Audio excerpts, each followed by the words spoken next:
RCR, la red que comunica y une al Perú. Ahora vamos a establecer comunicación con Luis Fernando Núñez, politólogo, especialista en temas de gobernabilidad, radica en nuestro país desde hace 20 años, ¿no? Y coincidentemente en el año 2000 también fue testigo, ¿no?, cercano, ¿no?, de toda esta crisis política que nos tocó vivir, y ahora también por eso que queremos compartir con él justamente dentro de la experiencia que él tiene, cómo está observando justamente la crisis que vivimos en este momento. Luis Fernando, qué gusto saludarte, como siempre, gracias por atender esta comunicación de RCR, Red de Comunicación Regional. Un abrazo, buen día. Muy buen día, Carlos, muy buen día, José.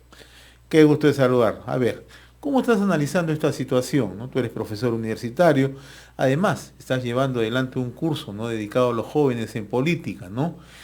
¿Cómo observas todo este panorama? Bueno, francamente, José, pareciera que no hubiéramos aprendido nada en estos 20 años, porque estamos a 3 días del 14 de septiembre de 20 años después. El 14 de septiembre del año 2000 salió el primer Vladivideo, y 20 años después estamos otra vez, ahora no con videos, sino con audios, mandados a través del WhatsApp y grabados de forma cualquiera. Pareciera que no hubiéramos aprendido nada, pero es complicado, porque si en 20 años no hemos aprendido nada, ¿qué futuro nos espera, Carlos? José. Ahora, ¿cómo presentar el escenario actual, Luis Fernando, ¿no? Un presidente que en realidad goza de un descrédito a partir de lo que estamos viendo, un presidente que no tiene una capacidad de organicidad política, ni mucho menos en el Congreso tiene ninguna representatividad, ¿no? Y un Congreso que en estos momentos está solicitando la vacancia presidencial, ¿no? ¿Cuál crees tú que se puede desarrollar el escenario en las próximas horas? Porque esto va a ser cuestión de horas, ¿no? Sí, José, estamos en un país con una fragilidad a nivel de organizaciones políticas que empezó en los años 80, después del primer gobierno de García, con el desprestigio de la clase política, ¿no?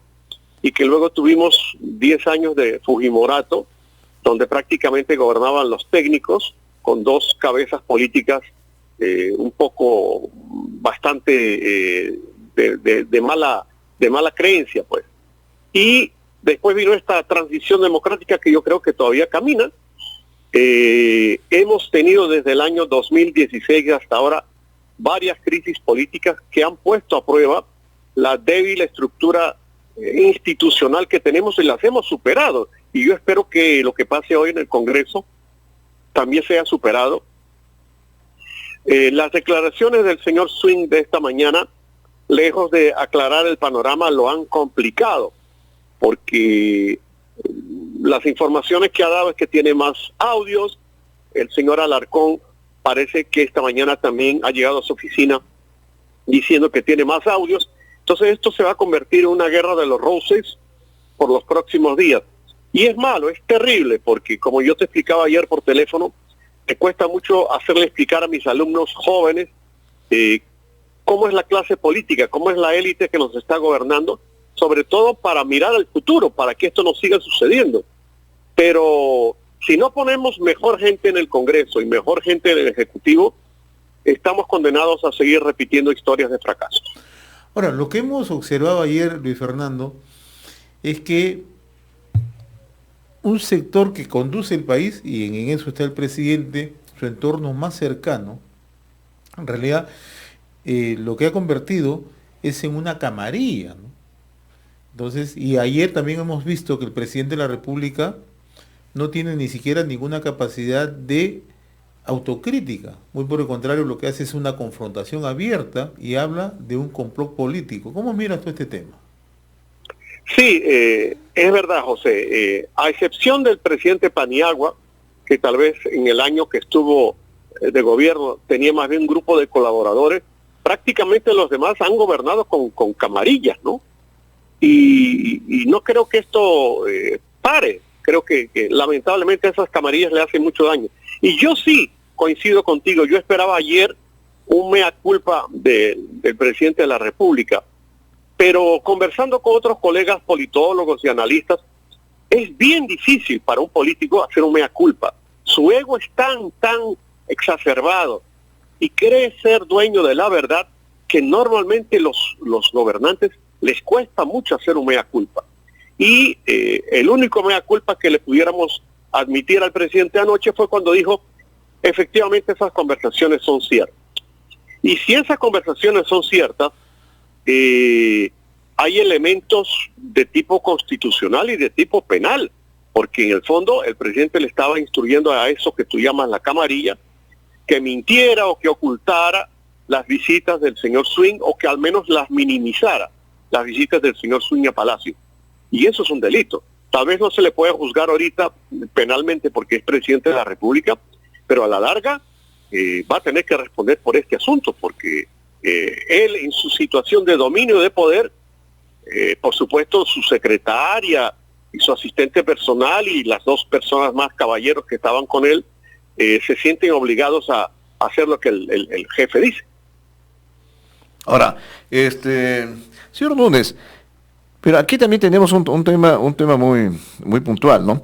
Y eso es lo que quizás a los políticos que en este momento están por tomar una decisión en el Congreso, lo conduce quizás directamente a tratar de respaldar una moción de vacancia, que es el proceso electoral en marcha. ¿Con qué reglas de juego se van a hacer estos procesos, ¿no? Y la pregunta es si el presidente en este momento tiene la autoridad y tiene la capacidad moral para conducir un proceso que sea lo suficientemente transparente para, por lo menos, ¿no?, pretender, porque estamos en una crisis tan grande que tenemos que ponerlo en ese término, pretender por lo menos dar una estabilidad política un poco menos crispada que lo que tenemos ahora.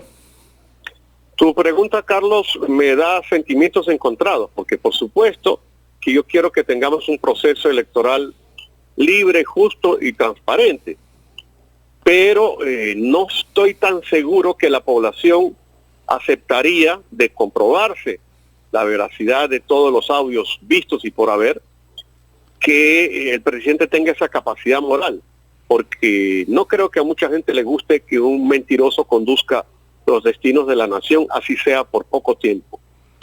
Es un tema bien complejo, porque de verdad que nuestra capacidad de estrés democrático y electoral, es un término que ha utilizado una colega mía que está analizando el proceso peruano, estrés democrático, desde el 2016 para acá, está siendo puesto a prueba. En realidad yo he conversado mucho con mis alumnos y les dije en varias oportunidades, yo creo que todo esto empezó la noche en que se conocieron los resultados de la primera vuelta, el 2016, con una bancada naranja inmensa que dijo que iba a gobernar desde el Congreso, y los choques políticos que a partir de ahí son varios, ha pasado mucha agua debajo de este puente. Yo lo que espero es que el Congreso hoy tenga la prudencia necesaria para no pensar en sus camisetas políticas de competencia electoral del año 2021 y piensen más en el país, porque si no, el país nos va a castigar y les va a castigar a ellos en las urnas el próximo 11 de abril. O sea, teníamos una pandemia de salud y ahora tenemos una pandemia política. Para una se está ensayando una vacuna, pero para la otra todavía no tenemos una vacuna. Se me ocurre que la vacuna que pongamos en la pandemia política es que seamos más ciudadanos y menos habitantes. ¿A qué me refiero? Que de verdad estudiemos un poco más por quién vamos a votar y exijamos de una manera enfática a los partidos políticos que pongan otro tipo de perfil de candidatos, porque si no vamos obligados a la votación, porque las listas las hacen los partidos. La democracia interna que vamos a ensayar en el mes de noviembre, ojalá no sea una dedocracia interna. Entonces, si tenemos mejores candidatos, hombres y mujeres, tal vez este circo, porque esto es un circo lo que estamos viendo, se nos pase y podamos vacunarnos. El expresidente Sanguinetti del Uruguay dice que el latinoamericano no vota ni con el cerebro ni con el corazón, sino que vota con las partes bajas de su cuerpo. Un voto castigo, un voto vergonzante, un voto animus jodendi, como dice el psicólogo social de la Universidad Católica Jaime Yamamoto. Entonces, tendríamos que aprender también a votar. Es un problema de raíz educativa. Ahora, Luis Fernando, pero el escenario es muy complicado. ¿Qué ocurre si el Congreso decide ir por que el presidente continúe, no procede la vacancia? Por un lado, bueno, el presidente va a seguir gobernando, pero tú acabas de decir algo interesante. Es un presidente que tiene un total descrédito. O sea, ¿qué capacidad tendría? O sea, el escenario es muy complicado. Mira,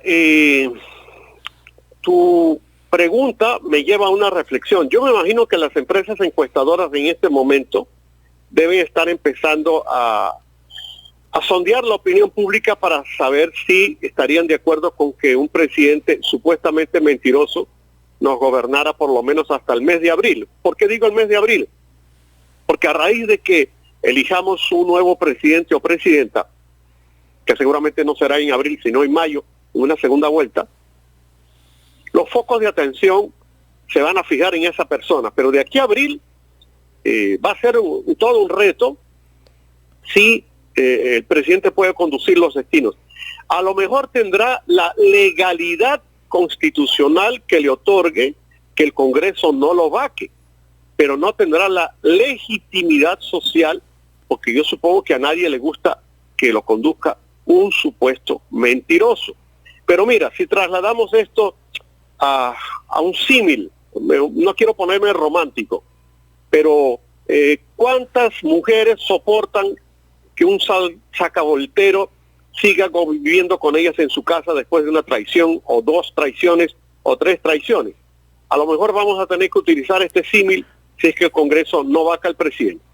Ahora, tenemos otro tema también aquí, y tú mencionaste al inicio de esta entrevista que estamos mencionando los 20 años, ¿no? En referencia a la aparición de un Vladivideo que desmontó todo el gobierno de Alberto Fujimori, y y ahora tenemos estos audios que comprometen profundamente al presidente Vizcarra. Sin embargo, lo que podríamos, y eso quisiéramos, a ver, tu punto de vista, como partícipe directo de todo ese proceso en ese momento, ¿no? Recordemos que tu llegada al Perú coincide también con ese hecho. Entonces, aquí tenemos un tema. En ese momento hubo las voces, ¿no?, de diversos políticos, agrupaciones políticas e instituciones que decían: vamos a refundar el país, ¿no?, en un mar de transparencia, en un mar de honestidad de aquí, y para lograr el desarrollo, ¿no?, y enrumbar al país en una dirección diferente. Sin embargo, 20 años después vemos, ¿no?, que ello no sucede. Vemos que hubo más bien un cambio de manos del poder político, pero los mecanismos de corrupción siempre han sido los mismos, y ahí también cambió de manos solamente porque no se desmontó, y ahora lo podemos apreciar. ¿Cuál es tu punto de vista respecto a esto? Coincido contigo, estimado Carlos. Basta leer el libro de Alfonso Quirós sobre la corrupción y el poder, que él no pudo escribir el segundo tomo porque lamentablemente falleció, y ciertamente hay una relación cancerígena, lo voy a decir y lo voy a repetir, hay una relación cancerígena entre el poder, la corrupción y la impunidad.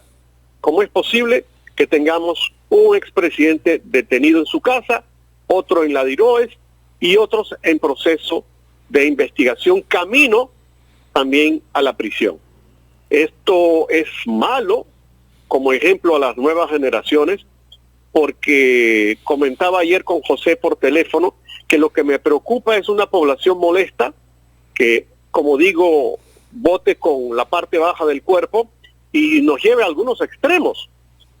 Vamos a ver candidatos muy populistas y muy radicales, ya sea por ellos mismos que sean candidatos o por mano interpuesta a través de algún fantoche que pongan como candidato, que van a jugar a los extremos, a la pena de muerte por los temas de inseguridad, a votar a todos los venezolanos que están en el Perú, y estos temas que son calientes, populistas, pero que causan fervor en alguna parte de la población.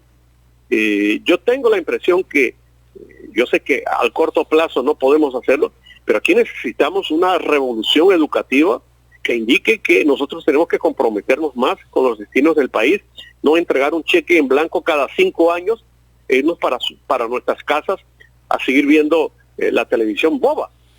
Tenemos que comprometernos más con el país. Luis Fernando, como siempre, muy agradecido por esta comunicación con RCR, Red de Comunicación Regional. Un fuerte abrazo y vamos a estar molestándote permanentemente en esta situación de crisis que vivimos en el país. Un fuerte abrazo. Muy buenos días para ustedes y para todos los oyentes. Hasta luego. Hasta luego. RCR, la red que comunica y une al Perú.